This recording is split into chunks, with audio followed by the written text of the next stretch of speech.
നമസ്കാരം. India America സ്വതന്ത്ര വ്യാപാര കരാർ യാഥാർത്ഥ്യമായിരിക്കുന്നു. ഇതിലെന്താണ് അത്ഭുതം? ഏറെക്കാലമായിട്ട് പറഞ്ഞു കേൾക്കുന്നതാണല്ലോ. ഇങ്ങനെ ഒരു കാര്യം ഇൻ ദ പൈപ്പ് ലൈൻ ആണ്. കഴിഞ്ഞ 6 മാസമായിട്ടെങ്കിലും നിരന്തരമായ ചർച്ചകളിലായിരുന്നു. ഡൊണാൾഡ് ട്രംപ് പിഴത്തീരുവ 25% പിഴത്തീരുവ ഉൾപ്പെടെ ആകെ 50% തീരുവ ഇന്ത്യക്കെതിരെ പ്രഖ്യാപിച്ചത് വലിയ രീതിയിലാണ് നമ്മുടെ എക്സ്പോർട്ടേഴ്സിനെ, ഇന്ത്യയുടെ കയറ്റുമതി വിപണിയെ വളരെ ദോഷകരമായി ബാധിച്ചു എന്നതിൽ യാതൊരു തർക്കവുമില്ല. അതുകൊണ്ടാണ് നമ്മൾ ഭാരതീയർ അല്ലെങ്കിൽ ഗവൺമെൻറ് ഓഫ് ഇന്ത്യ അതിൻ്റെ വിഖ്യാതമായ നയം, ഇന്ത്യയുടെ വിദേശ നയത്തിൻ്റെ ഭാഗമായ സ്ട്രാറ്റജിക് ഓട്ടോണമി ഉപയോഗിച്ചുകൊണ്ട് കൂടുതൽ രാജ്യങ്ങളുമായി വ്യാപാരത്തിൻ്റെ മേഖലകൾ, സ്വതന്ത്ര വ്യാപാരത്തിൻ്റെ മേഖലകൾ തേടുന്ന തിരക്കിലായിരുന്നു. അത് ദീർഘകാലാടിസ്ഥാനത്തിൽ ഇന്ത്യയുടെ റെസിലിയൻസിന് ആവശ്യവുമാണ്.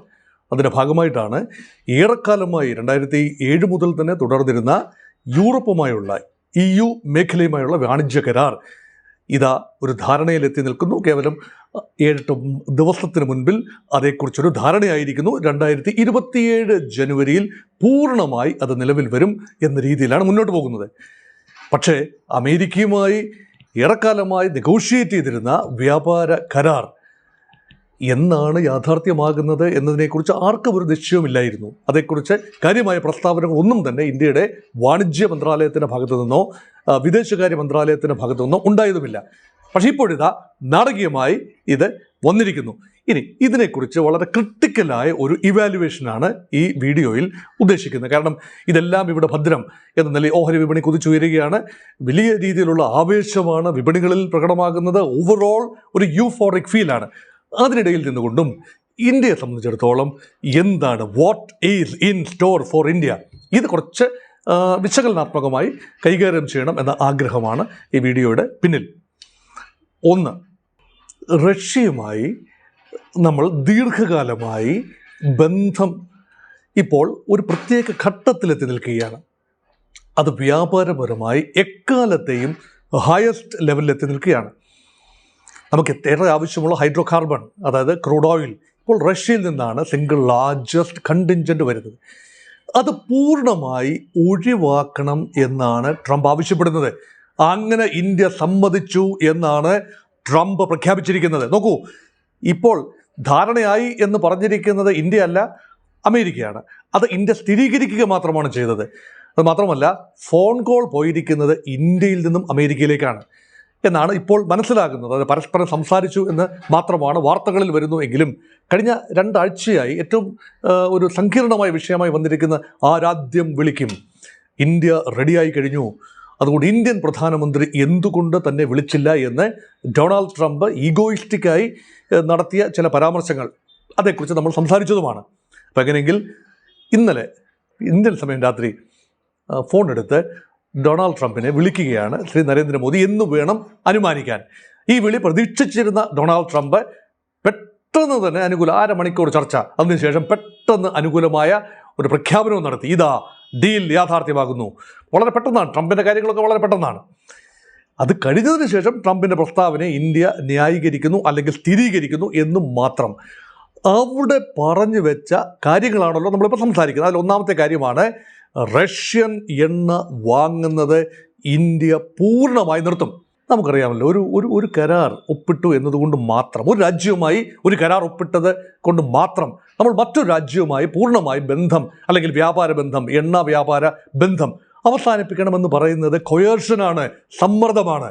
അപ്പോൾ അമേരിക്കൻ സമ്മർദ്ദത്തിന് വഴങ്ങി, അല്ലെങ്കിൽ അമേരിക്കൻ സ്വാധീനത്തിന് വഴങ്ങി, അല്ലെങ്കിൽ അമേരിക്കയിൽ നിന്നും ഏറെ പ്രതീക്ഷ ഉള്ള തീരുമാനം ഉണ്ടാകുമെന്ന് കരുതി ഇന്ത്യ എക്കാലത്തെയും നല്ല സുഹൃത്തായ റഷ്യയിൽ നിന്നും ആദായകരമായ വിലയ്ക്ക്, അതായത് അന്താരാഷ്ട്ര വിപണിയിൽ ലഭ്യമാകുന്നതിനേക്കാൾ കുറഞ്ഞ വിലയ്ക്ക് ലഭ്യമായിരുന്ന ക്രൂഡ് ഓയിൽ പൂർണ്ണമായി നിർത്തുന്നു. ഇന്ത്യ അതേക്കുറിച്ച് പറഞ്ഞിട്ടില്ല. ഘട്ടം ഘട്ടമായി കുറച്ചുകൊണ്ട് വരും എന്നത് ന്യായമായ തീരുമാനമാണ്. പക്ഷേ അങ്ങനെയല്ല ഇവിടെ പറഞ്ഞിരിക്കുന്നത്. ട്രംപിൻ്റെ മാത്രം പ്രസ്താവനയാണ്, പൂർണ്ണമായി മാറിയിരിക്കും. അപ്പോൾ ആ പണം ഇന്ത്യ റഷ്യക്ക് നൽകുന്ന എണ്ണ വിൽപ്പനയിലൂടെ റഷ്യക്ക് ലഭിക്കുന്ന, ഇന്ത്യയിൽ ലഭിക്കുന്ന പണം ഉക്രൈൻ ആക്രമണത്തിന് വേണ്ടി റഷ്യ ഉപയോഗിക്കുന്നു എന്നാണല്ലോ ട്രംപിൻ്റെ നറേറ്റീവ്. അത് പൂർണ്ണമായി ഇന്ത്യയിൽ നിന്ന് ലഭിക്കുന്ന പണം മാത്രമല്ല, ചൈനയിൽ നിന്ന് ലഭിക്കുന്നുണ്ട്, റഷ്യക്ക് മറ്റ് പല വരുമാനങ്ങളുണ്ട്, അതെല്ലാമാണ്.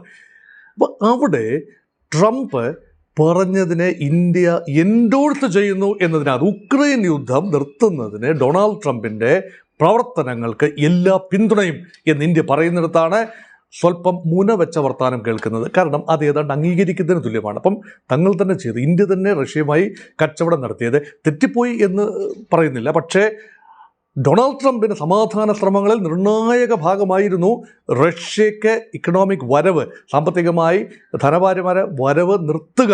അത് ഇന്ത്യയാണ് സഹായിച്ചിരുന്ന ഒരു രാജ്യം. അപ്പോൾ നിർത്തുന്നു എന്ന് പറയുമ്പോൾ ഇന്ത്യ ഉൾപ്പെടെ അമേരിക്ക നടത്തുന്ന സമാധാന ശ്രമങ്ങളെ എൻഡോഴ്സ് ചെയ്യുന്നു എന്നാണ് അർത്ഥം. ഇത് ദീർഘകാലാടിസ്ഥാനത്തിൽ ഇന്ത്യ റഷ്യ ബന്ധത്തെ എങ്ങനെ സ്വാധീനിക്കും? ഇപ്പോഴും റഷ്യയിൽ നിന്നും വലിയ തോതിൽ സൈനിക ഇറക്കുമതി ഇന്ത്യക്കുണ്ട്.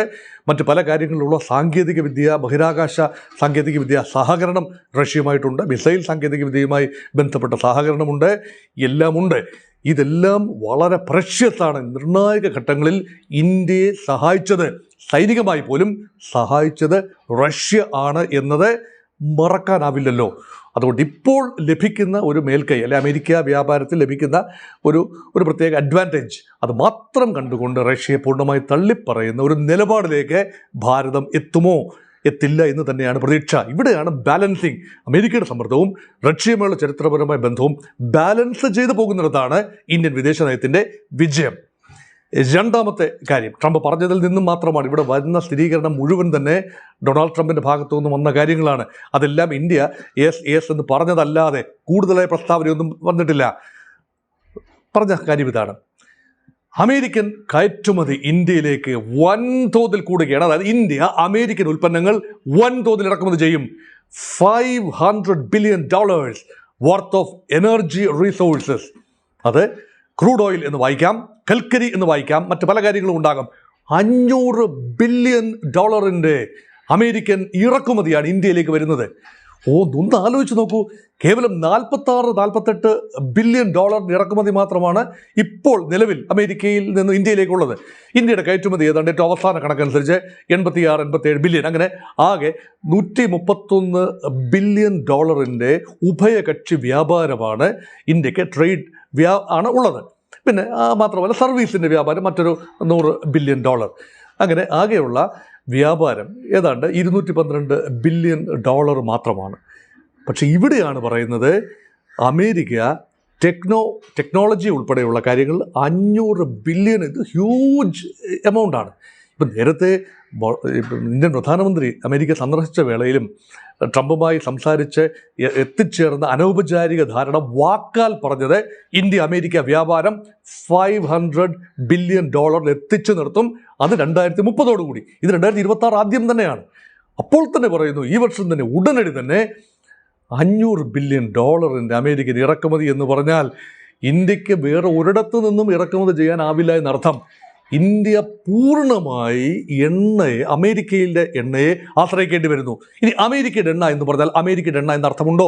അവിടെയാണ് ട്വിസ്റ്റ്. അമേരിക്ക വെനിസ്വേല കീഴടക്കി കഴിഞ്ഞു. അല്ലെങ്കിൽ വെനിസ്വേല നേരിട്ടല്ല എങ്കിൽ പോലും വെനിസ്വേലയിലെ പുതിയ ഭരണകൂടം, ഇപ്പോൾ മഡുറോയ്ക്ക് ശേഷം വന്ന ഭരണകൂടം അമേരിക്കയുടെ ശാസനകളെ അനുസരിച്ച് നിൽക്കേണ്ട ഒരു അവസ്ഥയിലാണ്. സ്വതന്ത്ര ഒരു എക്സിസ്റ്റൻസ് വെനിസ്വേലയ്ക്ക് ഇല്ല എന്ന് പറയേണ്ടി വരും. അങ്ങനെയെങ്കിൽ വെനിസ്വേല വഴിയായിരിക്കും ഇന്ത്യ എണ്ണ വാങ്ങുന്നത് എന്ന് കേൾക്കുന്നു. ഇത് അനൗപചാരികമായി നമുക്ക് വ്യാഖ്യാനിച്ചെടുക്കാവുന്നതാണ്, അല്ലാതെ ട്രംപ് നേരിട്ട് പറഞ്ഞിട്ടില്ല. ഇനി മറ്റൊരു സാധ്യത കൂടിയുണ്ട്. ഇറാനിൽ എപ്പോഴെങ്കിലും ഉണ്ടാകാൻ സാധ്യതയുള്ള ഒരു ഭരണമാറ്റം, അമേരിക്കൻ അനുകൂല ഒരു സംവിധാനം ഇറാനിൽ വന്നേക്കാം.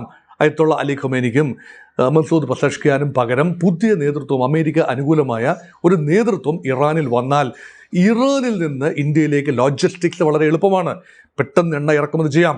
അങ്ങനെ ആകമാന അമേരിക്കൻ സ്കീം ഓഫ് തിങ്സിൽ വരുന്ന ഇറക്കുമതിയാണോ അതോ അമേരിക്ക എന്ന ഒറ്റ രാജ്യത്തു നിന്നും വരുന്ന $500 ബില്യൺ ഇറക്കുമതിയാണോ എന്നത് സംശയമാണ്. അങ്ങനെയെങ്കിൽ മറ്റൊരു ചോദ്യം കൂടി സ്വാഭാവികമായി വരും. ഇന്ത്യയുടെ കയറ്റുമതി എത്ര? $500 ബില്യൺ ഇറക്കുമതി അമേരിക്കയിൽ നിന്നും ഉണ്ടാകുമെങ്കിൽ അതിനേക്കാൾ കൂടുതൽ കയറ്റുമതി അമേരിക്കയിലേക്ക് ഉണ്ടാകണമല്ലോ. ഇപ്പോൾ നിലവിലുള്ള 86 ബില്യണിൽ നിന്നും ഒരു 10 ഇരട്ടിയെങ്കിലും കൂടേണ്ട ആവശ്യമുണ്ടല്ലോ. ഇതെങ്ങനെ ദ്രുതഗതിയിൽ നടക്കും? അതുമാത്രമല്ല, യൂറോപ്പിലേക്ക് കൂടുതൽ സാധ്യതകൾ ഉരുത്തിരിഞ്ഞു വരുമ്പോൾ ഇപ്പം ഒരു പൈസയും കൊടുക്കാതെ, ഇത് 18% ഉണ്ട് അമേരിക്കയിലേക്ക്, യൂറോപ്പിലേക്ക് ഇതൊന്നുമില്ലാതെ കയറ്റുമതി ചെയ്യാൻ ആവുന്ന ഒരു അന്തരീക്ഷം 2027 ജാനുവരിയോടെ ഉണ്ടാകുമ്പോൾ എങ്ങനെയാണ് ഈ വോള്യൂംസ് ശരിയാവുക? ന്യായമായ സംശയമാണത്. കൂടുതൽ ട്രേഡ് ആൻഡ് കോമേഴ്സ് എക്സ്പേർട്സ് വ്യാഖ്യാനിക്കേണ്ട ഒരു വിഷയം കൂടിയാണിത്. ഇത് ആദ്യമായി എൻ്റെ പ്രേക്ഷകരുടെ ചിന്തയ്ക്ക് വേണ്ടി ഞാൻ വിടുകയാണ്.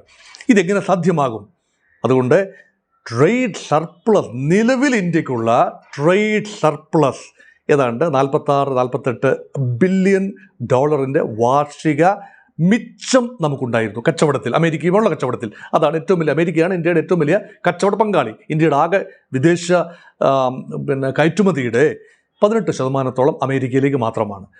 അത് വളരെയധികം കൂടിയെങ്കിലേ പറ്റൂ. അപ്പോൾ മറ്റ് രാജ്യങ്ങളിൽ, അപ്പോൾ ഒരു ഡൈവേഴ്സിഫൈഡ് പോളിസിയാണ് ഇന്ത്യക്കുള്ളത്. മിക്ക രാജ്യങ്ങളുമായും കയറ്റുമതി ഉണ്ടാകണം.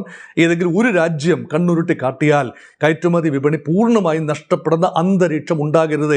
ഇതാണ് സ്റ്റെബിലിറ്റി, ഇതാണ് റെസിലിയൻസ്. ഇത് നഷ്ടപ്പെടുത്തിക്കൊണ്ട് അമേരിക്കയുമായി ഓവർ എക്സ്പോഷറിലേക്ക് നീങ്ങാൻ പോവുകയാണോ ഭാരതം? ന്യായമായൊരു ചോദ്യമാണ്. അതുകൊണ്ട് എങ്ങനെയാണ് ഈ ഫിഗേഴ്സ് കൂട്ടിമുട്ടുന്നത് എന്നത് മറ്റൊരു ചോദ്യമാണ്. മൂന്നാമത് ട്രംപ് പൊട്ടിച്ച വെടി എന്ന് പറയുന്നത് ഇന്ത്യയുടെ നെഞ്ചിന് നേരെയുള്ള വെടിയാണ്, കർഷകന്റെ നെഞ്ചിന് നേരെയുള്ള വെടിയാണ്. എന്താണ്? ഇന്ത്യയിലേക്ക് അമേരിക്ക ഇറക്കുമതി ചെയ്യുന്ന മിക്ക കാര്യങ്ങൾക്കും 0% ടാരിഫ് ആയിരിക്കും ഇന്ത്യ ചുമത്തുക. അതെങ്ങനെ ശരിയാകും? ഇന്ത്യ കഠിനമായ ടാരിഫ് ചുമത്തുന്ന ഒരു രാജ്യമാണ്. രണ്ട് കാര്യത്തിൽ ഇന്ത്യയെ ടെററിസ്റ്റ് രാജ്യമെന്ന് അമേരിക്ക വിളിക്കുന്നു.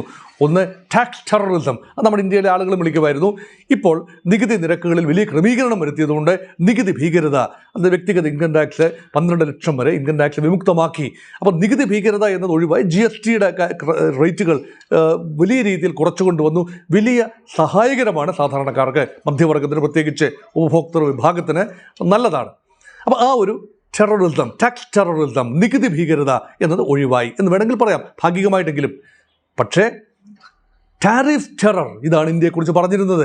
ലോകരാജ്യങ്ങൾ, അമേരിക്ക മാത്രമല്ല, പലരും പറഞ്ഞിരുന്നത് പ്രൊട്ടക്ഷനിസ്റ്റ് ടാരിഫ്. ഇന്ത്യയുടെ കർഷകരെയും ഇന്ത്യയുടെ ഉത്പാദകരെയും ഇന്ത്യയുടെ വ്യവസായങ്ങളെയും സംരക്ഷിക്കുന്നതിൻ്റെ ഭാഗമായി പ്രൊട്ടക്ഷനിസ്റ്റ് ടാരിഫ്, അതാണ് ഇന്ത്യയുടെ ഒരു ശക്തി.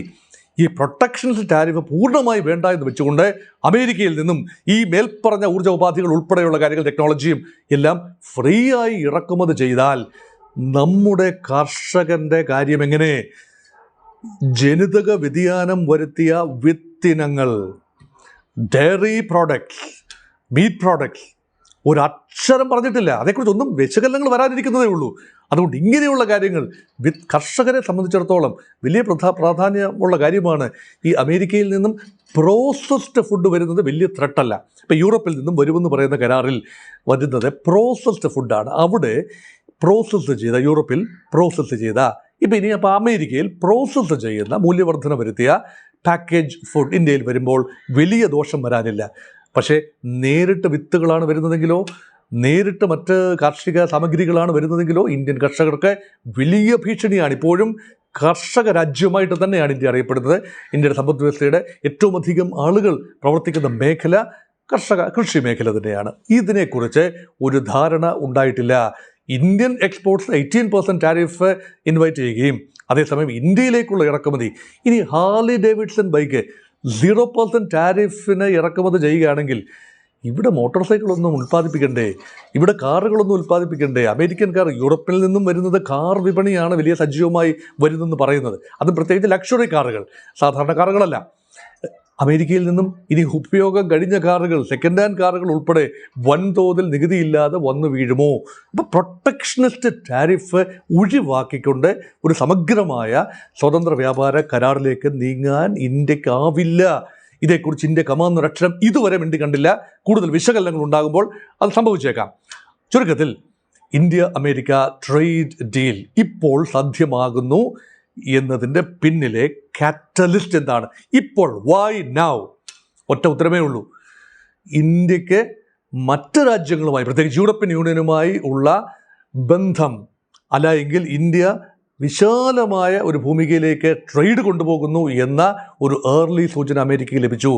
അതുകൊണ്ട് യൂറോപ്യൻ കരാർ നിലവിൽ വരുന്നതിന് മുൻപ് തന്നെ സമഗ്രമായ അമേരിക്കൻ കരാറിലൂടെ കൃത്യമായി ഇന്ത്യയെ അമേരിക്കൻ സ്വാധീന വലയത്തിൽ കൊണ്ടുവരിക ഈ അമേരിക്കൻ സ്കീമാണ്. ഇന്ത്യയെ സംബന്ധിച്ചിടത്തോളം വേണമെങ്കിൽ പറയാം, യൂറോപ്പുമായി ഈ ഡീൽ പെട്ടെന്ന് ഇൻറ്റൻസിഫൈ ചെയ്തത് അമേരിക്കയെ ഇരുത്തി ചിന്തിപ്പിച്ചിട്ടുണ്ട്.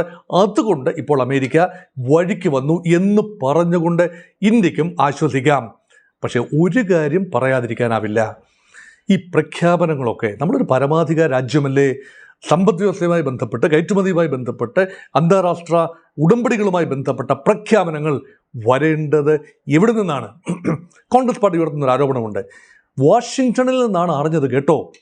അല്ലേ, നമ്മൾ ഈ കരാർ ഉൾപ്പുവെക്കുന്നുവെങ്കിൽ ഇന്ത്യൻ പ്രധാനമന്ത്രിയോ ഇന്ത്യൻ ധനകാര്യമന്ത്രിയോ വിദേശകാര്യമന്ത്രിയോ വാണിജ്യമന്ത്രിയോ നടത്തേണ്ട പ്രസ്താവന, ഓരോ കാര്യവും ഡൊണാൾഡ് ട്രംപിൻ്റെ പ്രസ്താവനയിലൂടെയോ അല്ലെങ്കിൽ അദ്ദേഹത്തിൻ്റെ ട്രൂത്ത് സോഷ്യൽ നോക്കിയോ മനസ്സിലാക്കേണ്ട ഗതികേടിലാണോ ഇന്ത്യയിലെ സാമാന്യ ജനം? ഇത് ന്യായമായ ചോദ്യമാണ്. അതുകൊണ്ട് ഇന്ത്യയുമായി ബന്ധപ്പെട്ട് ഓപ്പറേഷൻ സിന്ദൂർ സമയത്ത് വന്ന പ്രസ്താവന നിർത്തിവെച്ചു എന്ന് പറഞ്ഞ പ്രസ്താവന വന്നത് അമേരിക്കയിൽ നിന്നാണ്. ഇന്ത്യ പിന്നെ സ്ഥിരീകരിച്ചു. അമേരിക്കയുടെ ഇൻവോൾവ്മെൻറ്റിനെ ഇന്ത്യ അംഗീകരിച്ചില്ല എന്നതാണ് ഒരുപക്ഷെ വ്യക്തിപരമായി ട്രംപിനെ പ്രകോപിപ്പിച്ച കാര്യം.